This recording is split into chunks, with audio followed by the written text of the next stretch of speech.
Have you ever noticed this? Two people walk into the same room, same place, same people, but something feels different. One of them barely speaks. They don't rush their words. They don't explain themselves. They don't fight for attention. Yet somehow, the room listens. No one interrupts them. No one talks over them. No one treats them lightly. And then there's the other person.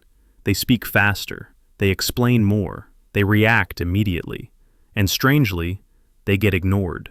They get talked over. They get dismissed. They get disrespected. Most people think this is about confidence, or charisma, or status. It's not. It's about something far more subtle, something most people misunderstand. Silence. Not the silence of fear, not the silence of weakness, but the silence of control. I used to believe that staying quiet meant losing, that if you didn't respond quickly, if you didn't defend yourself, if you didn't speak up right away, you would be overlooked. So I reacted. I explained. I filled every pause. And the more I did, the less people respected me. Until I noticed something uncomfortable. The people who commanded the most respect were often the ones who said the least. They weren't passive. They weren't unsure. They were deliberate. They understood something most people never learn. The moment you react emotionally, you give up power. And the moment you learn when not to speak, everything changes. Today, we're going to talk about why silence, used correctly, is one of the most powerful tools you have, and why almost everyone is using it the wrong way. Most people are taught the same rule growing up. If you don't speak up, you lose. If you don't react, people will walk all over you. If you stay silent, you look weak. So when something feels unfair, when someone challenges us, when we feel disrespected, we rush to respond. We explain ourselves. We justify our choices. We defend our position. Because silence feels dangerous. Silence feels like surrender. But that belief is exactly what keeps people stuck. Here's the truth most people never realize. Reacting quickly doesn't make you strong. It makes you predictable. When someone provokes you and you respond immediately, you're not controlling the situation. They are. They pulled a string and you moved.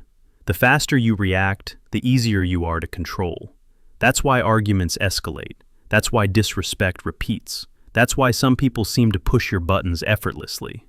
Because they know you'll respond. Now look at the people who don't. The ones who pause. The ones who let silence sit in the air.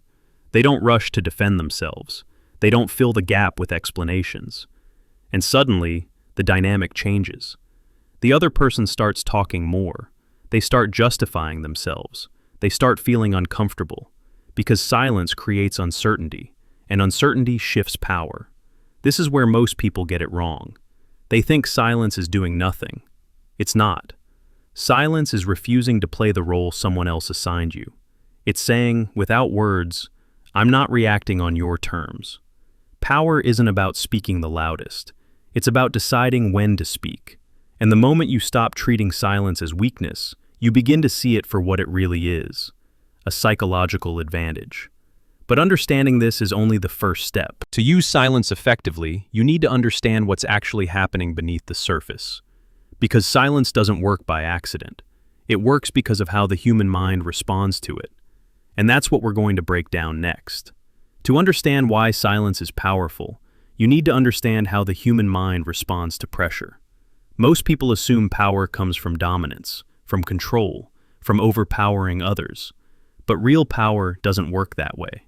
Power comes from emotional regulation. The person who controls their emotions controls the interaction. Think about what happens in a tense moment. Someone interrupts you, questions you, disrespects you. At that exact moment, there is a psychological test happening. Not a conscious one, a subconscious one.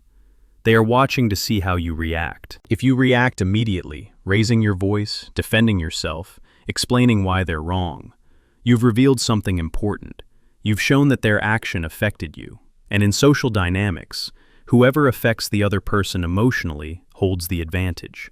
This is why silence works. When you don't react the way someone expects, their brain has to recalibrate. They expect resistance or submission. When they get neither, they experience discomfort. Silence creates a vacuum, and the human mind hates vacuums. So what happens next? They fill it. They talk more. They explain themselves. They expose their intent. Meanwhile, you're still. And stillness signals confidence.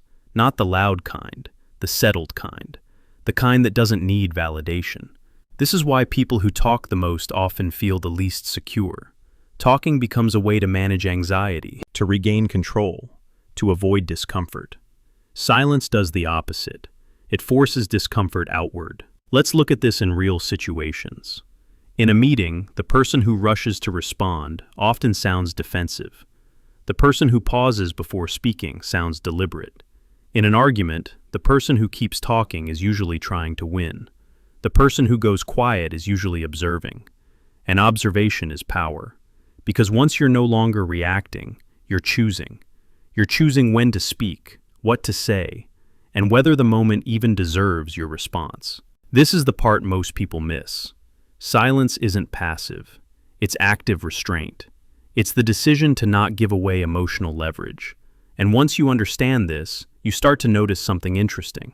People behave differently around those who don't rush to react. They choose their words more carefully. They hesitate before pushing boundaries. They become more self-aware, not because you intimidated them, but because you didn't make it easy for them. Respect grows in environments where reactions are earned, not automatic. This is why silence isn't about saying nothing forever. It's about timing. It's about knowing that the first response is rarely the strongest one. And once you understand the psychology behind it, you can start using silence intentionally, not to avoid conflict, but to control it. Now the question becomes, how do you actually apply this without looking awkward, cold, or disengaged? That's where most people fail, and that's exactly what we're going to address next. Understanding silence is one thing. Using it correctly is another. Most people try to stay quiet and end up looking awkward, unsure, or disconnected. That's because silence without intention feels empty. So let's talk about how to apply it properly. Situation 1. When someone disrespects or mocks you, the instinct is immediate. You defend yourself, you explain, you laugh it off. All three weaken you. Instead, pause. Don't rush to respond. Don't smile. Don't look away. Hold eye contact. Let the silence stretch for a few seconds. Then, if needed, say one short sentence. That was unnecessary. Or, I don't appreciate that. And stop. No follow-up. No justification. The silence after clarity does the work for you. Situation 2. When someone pressures you for an answer. People often push for quick responses because speed gives them control. If you answer immediately, you're playing their game. So don't. Pause. Say, I need time to think about that. Then stop talking. You haven't refused. You haven't agreed. You've reclaimed control of the timeline, and the person pushing you now has to wait. Situation 3. During arguments or tense discussions. In heated moments, words lose precision. Silence restores it. When emotions rise, step back verbally. Let the other person talk. They will often reveal more than they intended. Once the emotion drains, your response becomes clearer and stronger. Silence here isn't avoidance, it's positioning. Situation 4. In everyday conversations. You don't need to fill every pause. People who are comfortable with silence signal confidence. Let conversations breathe. Let others talk more than you. The less you rush to be heard, the more weight your words carry when you speak. This is the shift.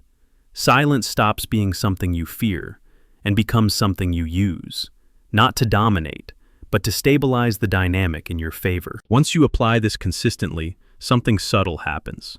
People slow down around you. They listen more closely. They think twice before crossing lines. Because silence, used correctly, forces respect without demanding it. Now there's one final piece. Without it, everything you've learned today stays incomplete, and that's what we're closing with. Here's the part most people don't want to hear. Silence won't make you powerful overnight.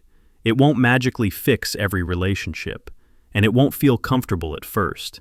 In fact, it will feel wrong, because you've been trained to react, to explain, to fill space. So when you stop doing that, your body resists. Your mind says, say something, fix this, defend yourself. And that moment, right there, is the moment power begins to return to you. Not because you said the right thing, but because you didn't say the wrong one. Silence isn't about winning conversations. It's about no longer losing yourself inside them. When you stop reacting automatically, people feel it. They slow down. They listen differently. They become more careful with you. Not because you demanded respect, but because you stopped giving it away. And once that shift happens, you don't need to convince anyone of anything. Your presence does the work. So here's my question for you, and this matters. Have you ever stayed silent in a moment when you normally would have reacted? What happened next? Or have you reacted instantly before and realized later that silence would have been stronger? Tell me in the comments. I read them all. And your experience might be exactly what someone else needs to hear.